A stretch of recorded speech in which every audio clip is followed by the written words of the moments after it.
Assalamualaikum warahmatullahi wabarakatuh. Bismillahirrahmanirrahim.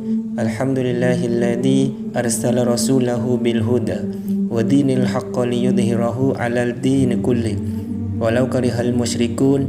Asyhadu an la ilaha illallah wahdahu la syarikalah wa asyhadu anna Muhammadan abduhu wa rasuluh. Allahumma shalli wa sallim ala khatamil anbiya wal mursalin Muhammadin wa ala alihi wa sahbihi ajma'in. Amma ba'du. Fa ya ibadallah ittaqullaha haqqa tuqatih wa la tamutunna illa wa antum muslimun. Qala Allah ta'ala fil Qur'anil Karim, a'udzu billahi minasy syaithanir rajim. Walau anna ahlal qura amanu wattaqu lafatahna 'alaihim barakatim minas sama'i wal ardi walakin kadzabu fa'akhadnahum bima kanu yaksibun.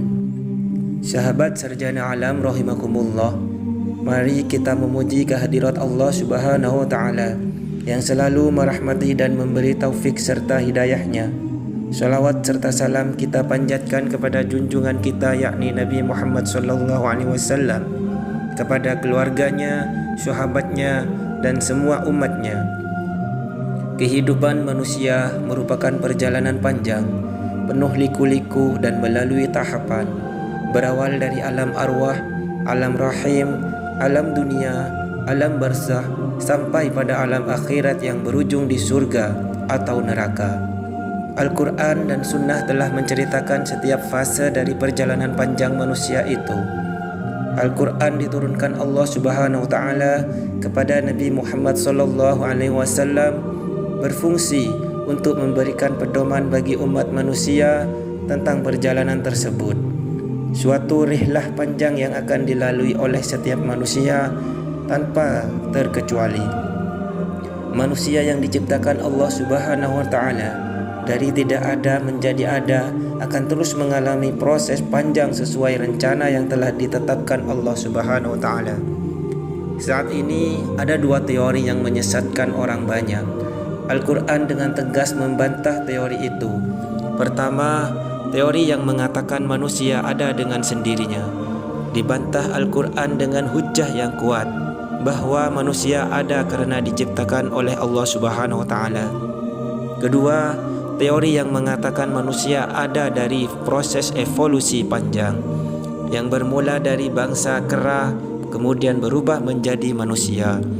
Teori ini pun dibantah dengan sangat pasti bahwa manusia pertama adalah Nabi Adam alaihissalam.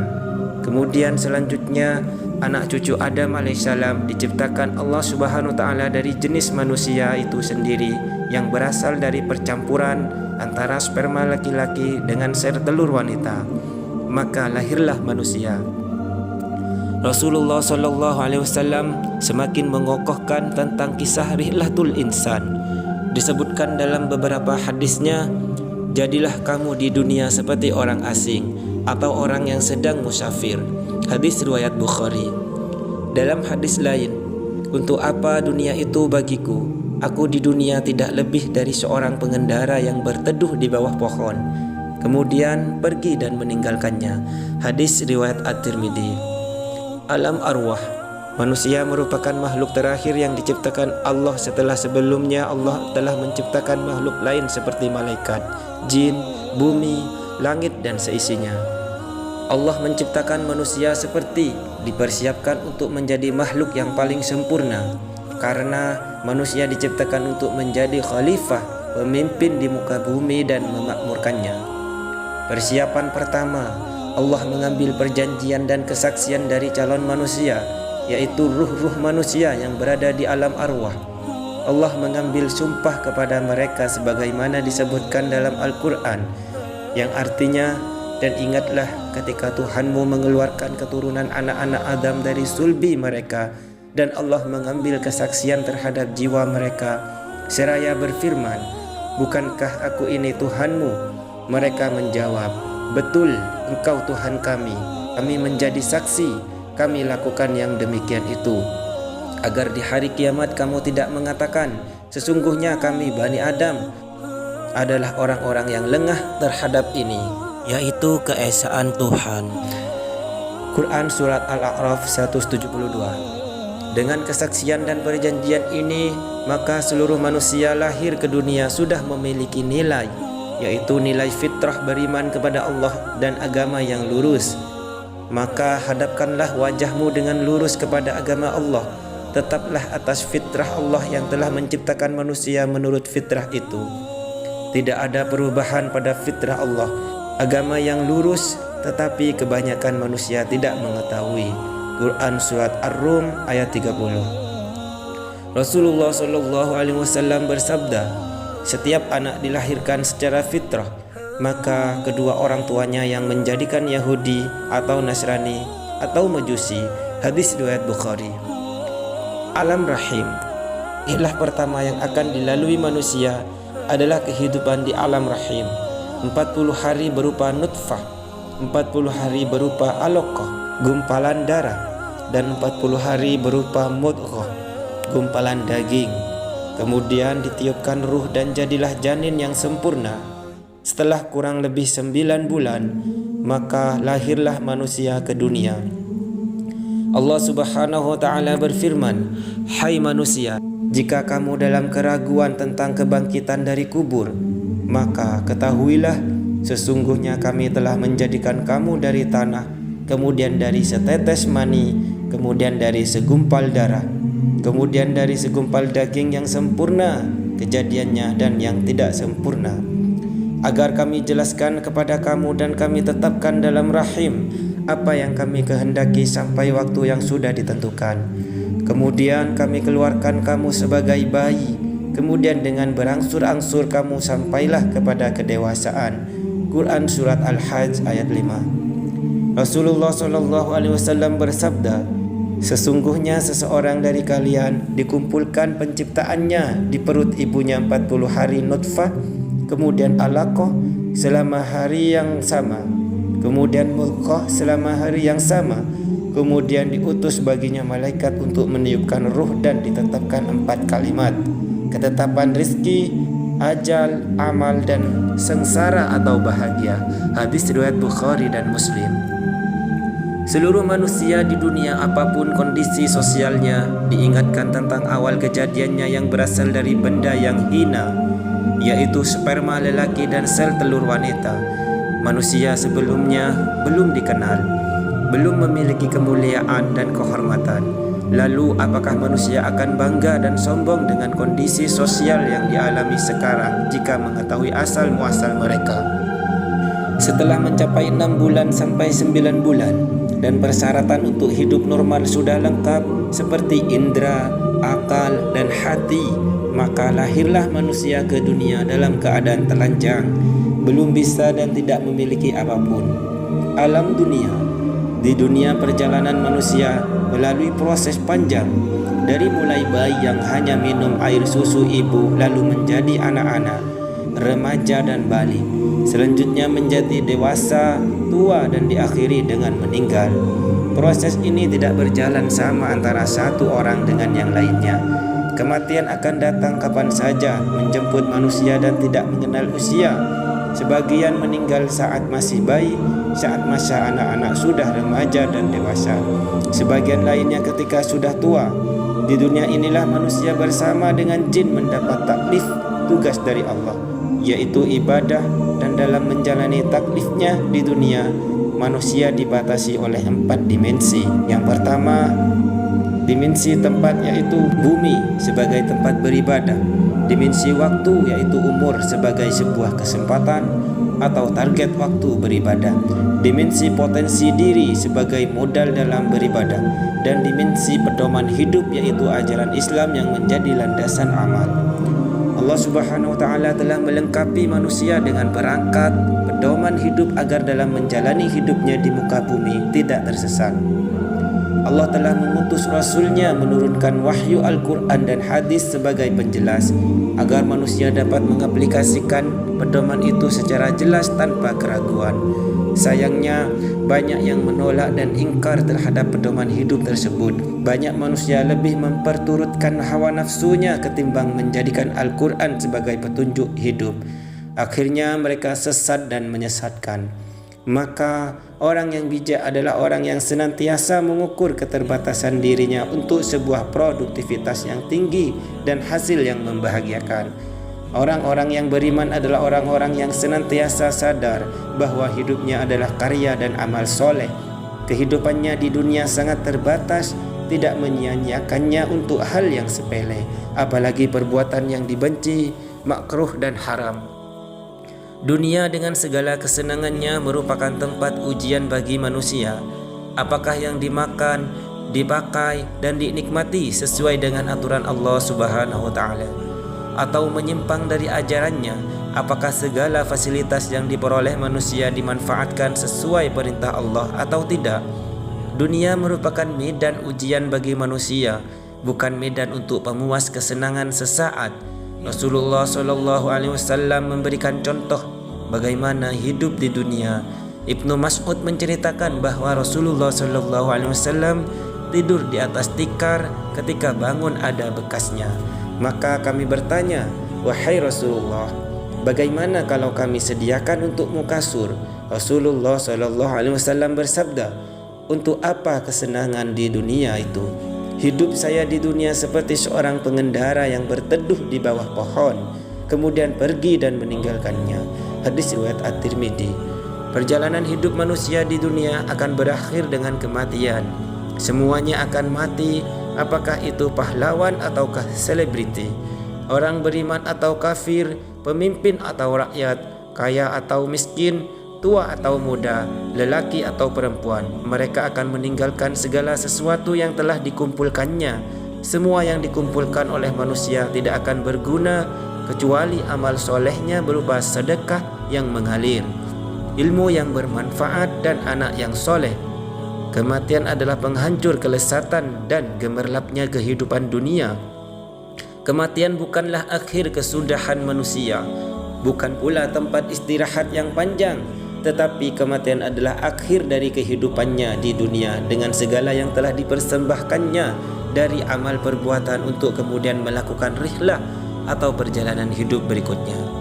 Bagi orang yang beriman, kematian merupakan salah satu fase dalam kehidupan yang panjang, batas akhir dari kehidupan dunia yang pendek. Sementara melelahkan dan menyusahkan untuk menuju akhirat yang panjang, kekal, menyenangkan, dan membahagiakan di surga penuh dengan kenikmatan yang belum pernah dilihat oleh mata, didengar oleh telinga, dan belum terlintas oleh pikiran manusia. Sementara bagi orang kafir, berupaya menghindar dari kematian dan ingin hidup di dunia selamanya, tetapi sikap itu sia-sia belaka, karena kematian pasti datang menjumpainya, suka atau tidak suka. Alam barzakh. Fase berikutnya, manusia akan memasuki alam kubur atau alam barzakh. Di sana mereka tinggal sendiri, yang akan menemaninya adalah amal mereka sendiri. Kubur adalah taman dari taman-taman surga atau lembah dari lembah-lembah neraka. Manusia sudah akan mengetahui nasibnya ketika mereka berada di dalam barzakh. Apakah termasuk ahli surga atau ahli neraka? Jika seseorang menjadi penghuni surga, maka dibukakanlah baginya pintu surga setiap pagi dan sore. Hawa surga akan mereka rasakan. Sebaliknya, jika menjadi penghuni neraka, pintu neraka pun akan dibuka untuknya setiap pagi dan sore, dan dia akan merasakan bahwa panasnya neraka. Al-Barra bin Azib menceritakan hadis yang panjang yang diriwayatkan Imam Ahmad tentang perjalanan seseorang setelah kematian. Seorang mukmin yang akan meninggal dunia disambut ceria oleh malaikat dengan membawa kafan surga.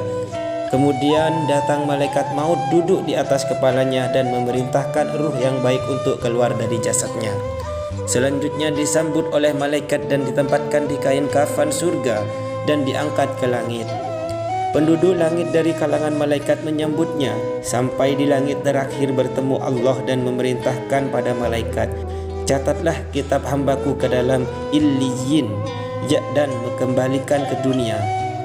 Maka dikembalikan lagi ruh itu ke jasadnya, dan datanglah dua malaikat yang bertanya, siapa Tuhanmu? Apa agamamu? Siapa lelaki yang diutus kepadamu? Siapa yang mengajarimu? Hamba yang beriman itu dapat menjawab dengan baik, maka kemudian diberi alas dari surga, mendapat kenikmatan di kubur dengan selalu dibukakan baginya pintu surga, dilapangkan kuburnya dan mendapat teman, pakaian dan aroma yang baik. Lelaki itu adalah amal perbuatannya. Alam akhirat atau hari akhir. Dan rihlah berikutnya adalah kehidupan di hari akhir dengan segala rinciannya. Kehidupan hari akhir didahului dengan terjadinya kiamat, berupa kerusakan total seluruh alam semesta. Peristiwa setelah kiamat adalah mahsyar, yaitu seluruh manusia dari mulai Nabi Adam alaihissalam sampai manusia terakhir dikumpulkan dalam satu tempat. Di sana manusia dikumpulkan dalam keadaan tidak beralas kaki dan telanjang. Saat itu matahari sangat dekat, jaraknya sekitar 1 mil, sehingga mengalirlah keringat dari tubuh manusia sesuai dengan amalnya. Ada yang sampai pergelangan kaki, lutut, pusar, dada, bahkan banyak yang tenggelam dengan keringatnya. Dalam kondisi yang berat ini, manusia berbondong-bondong mendatangi para nabi untuk meminta pertolongan dari kesulitan itu. Tetapi semuanya tidak ada yang dapat menolong, dan terakhir hanya Rasulullah SAW yang dapat menolong mereka dari kesulitan mahsyar. Rasulullah SAW sujud di haribaan Allah Subhanahu Wa Taala di bawah ars dengan memujinya.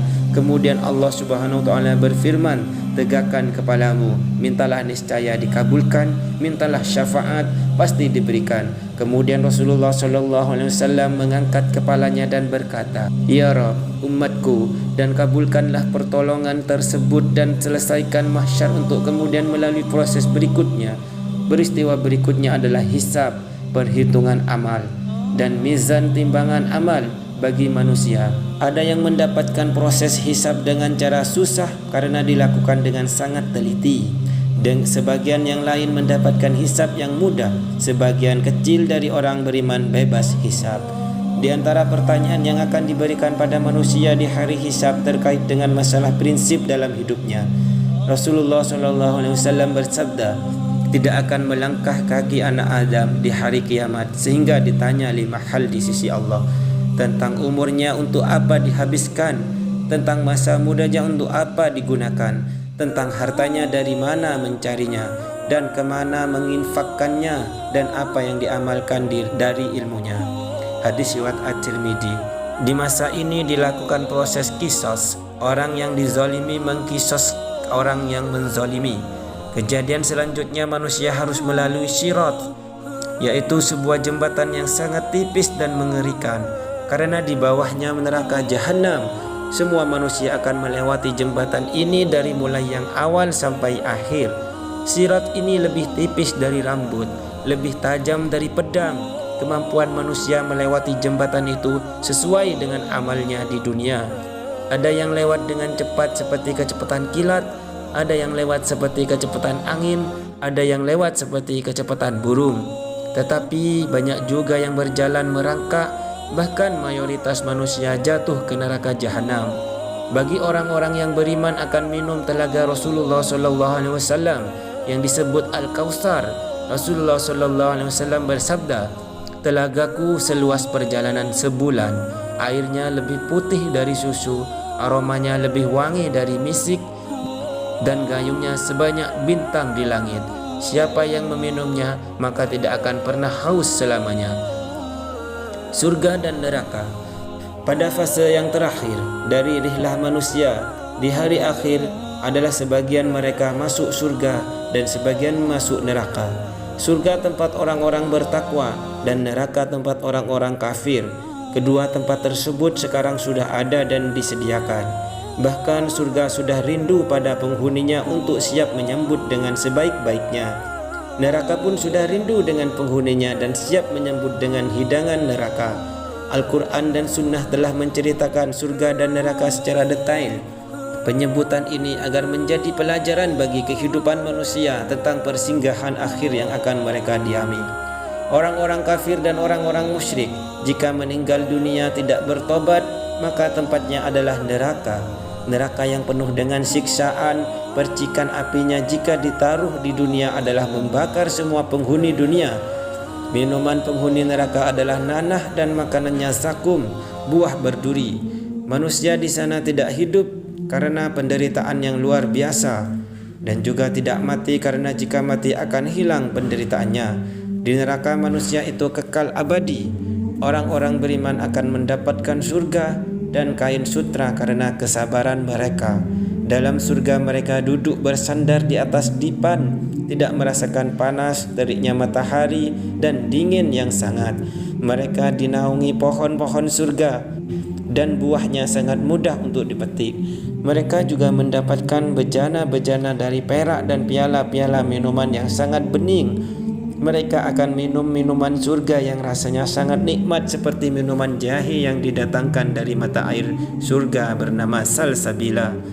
Di surga juga ada banyak sungai yang berisi beraneka macam minuman. Sungai mata air yang jernih, sungai susu, sungai khamar, dan sungai madu. Penghuni surga akan dilayani oleh anak muda yang jika dilihat sangat indah bagaikan mutiara yang bertaburan. Surga yang penuh dengan kenikmatan dan kerajaan yang besar. Orang beriman di surga memakai pakaian sutra halus berwarna hijau dan sutra tebal, juga memakai gelang terbuat dari perak dan emas. Allah Subhanahu wa taala memberikan minuman kepada mereka, minuman yang bersih dan yang tidak kalah nikmatnya, yaitu istri-istri dan bidadari surga. Mereka berwarna putih berseri-seri, bermata bulat, pandangannya pendek, selalu gadis sebaya, belum pernah disentuh manusia dan jin, tidak mengalami haid, nifas dan buang kotoran. Puncak dari semua kenikmatan di surga adalah melihat Sang Pencipta Allah yang maha indah, sempurna dan perkasa. Sebagaimana manusia dapat melihat bulan secara serentak, begitu juga manusia akan memandang Allah secara serentak, indah, mempesona dan suci. Allah akan memasukkan hambanya ke dalam surga dengan rahmatnya, dan surga adalah puncak dari rahmatnya. Disebutkan dalam hadis syahih, sesungguhnya Allah Ta'ala memiliki 100 rahmat. Diturunkan ke dunia 1 rahmat untuk jin, manusia, dan binatang. Dengan itu mereka saling simpati dan kasih sayang. Dengan 1 rahmat itu pula binatang buas menyayangi anaknya, dan Allah Subhanahu wa taala menyimpan 99 rahmat bagi hambanya di hari kiamat. Maka sejatinya nikmat surga itu jauh dari apa yang dibayangkan manusia. Rasulullah SAW bersabda, Allah Subhanahu wa taala berfirman, Aku telah siapkan bagi hambaku yang soleh sesungguhnya yang belum dilihat mata, belum didengar telinga, dan belum terlintas pada hati manusia. Apakah kita akan hanya berpuas diri dengan mengejar 1 rahmat Allah yang dibagi-bagi untuk seluruh penduduk dunia, sementara kita melalaikan 99 rahmat yang tersisa? Semoga kita termasuk dari sedikit orang yang berpikir. Amin. Demikianlah yang dapat saya sampaikan. Semoga bermanfaat. Mohon maaf atas segala kekurangan. Billahi taufik wal hidayah. Wassalamualaikum warahmatullahi wabarakatuh.